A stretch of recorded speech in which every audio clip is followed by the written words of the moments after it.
والناشطات نشطن، اور ایسا بھی ہے کہ جیسے گرہ کھول دی جائے، کھول دینے والی بات۔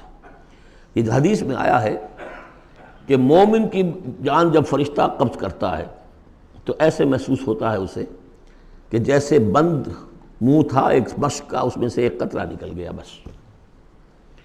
اور جب وہ جان کھینچتا ہے، روح قبض کرتا ہے کافر کی، تو جیسے کہ سیخ پر سے گرم کباب کھینچا جاتا ہے۔ تو یہ دو مختلف کیفیات، لیکن اس کا تعلق جسم والے معاملے سے نہ سمجھیے۔ آخری وقت عالم نزا تو بہت سے نیک لوگوں پر بھی سخت آ جاتا ہے، حضور پر بھی عالم نزا جو ہے وہ سخت آیا ہے، اور اس میں بار بار حضرت فاطمہ رضی اللہ تعالیٰ عنہ رو دیتی تھیں، واہ بتاؤ، ہائے میرے ابا جان کی یہ کیا کیفیت ہے۔ اور حضور فرماتے تھے کہ بیٹی آج کے دن کے بعد تیرے باپ کے لیے کوئی سختی نہیں ہے۔ تو ایک ہے ظاہری جسم کا معاملہ، ایک ہے اندر سے جب روح، جب وہ گرہ کھلتی ہے، اس وقت بالکل بندہ مومن کے لیے ایسے ہوگا جیسے کہ ایک جو قطرہ تھا بس بند مشق میں سے وہ نکل آیا۔